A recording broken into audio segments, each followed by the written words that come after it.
Yo, what's up mga idol? It's your boy King Jan, back at it again with another video. At eto na nga meron tayong mabilisang balita para sa koponan ng Los Angeles Lakers.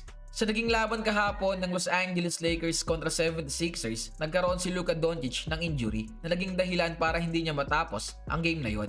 Para sa mga di pa nakakaalam, nagtamo si Luka ng left hamstring injury. Ang maganda rito, lumabas na agad ang resulta at base sa report, hindi naman malala ang injury ni Luka Doncic. Kaso nga lang ang problema, doubtful siya sa laban nila bukas kontra sa koponan ng Golden State Warriors. Well, para sa akin okay lang naman kahit hindi siya maglaro. Mahirap na, baka mamaya mas lumala pa yung injury niya. Alam naman nating lahat na nalalapit na ang playoffs kaya mas kinakailangan natin ng isang healthy na Luka Doncic.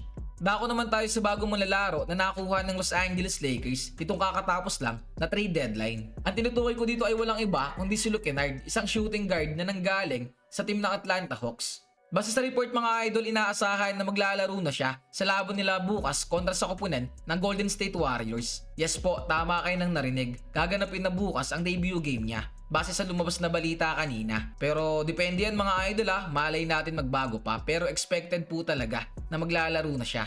Para pala sa mga di pa nakakaalam, ang gagamitin na jersey number ni Luke Kennard dito sa Purple and Gold ay jersey number 10. Ang tanong, paano nga ba makakatulong ang isang Luke Kennard sa lineup o roster ng Los Angeles Lakers? Siyempre, una sa lahat, shooting.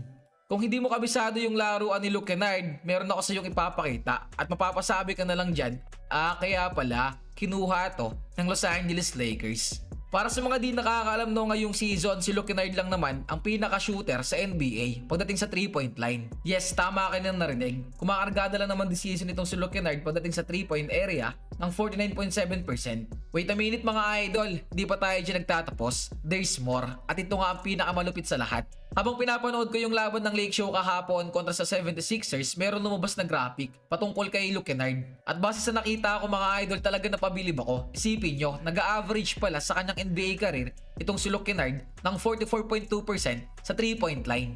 Yes, tama kayo na narinig mga idol. Mataas na field goal yan sa NBA career. And guess what? Second best all time lang naman yan. Minimum 100 games.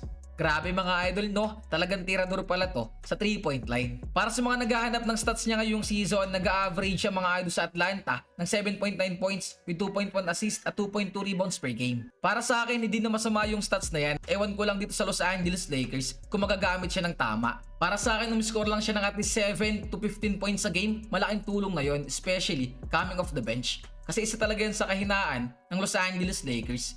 Tsaka makagawa lang siya ng 2 hanggang 3 3-pointers mga idol, malaking tulong na rin yun. Paano pa kaya diba kung mas mag-step up pa yung laruan niya na suot ang jersey ng Purple and Gold?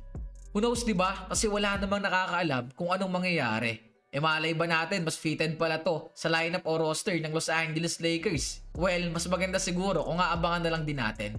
Kayo mga idol, kung kayo ang tatanungin, ano sa tingin nyo? Naka-jackpot nga ba ang Los Angeles Lakers sa pagkakakuha dito kay Luke Kennard? Magkomento na dyan sa my comment section at babasahin natin yan. Maraming salamat sa solid suporta nyo mga idol. It's your boy King Jan. I'm out.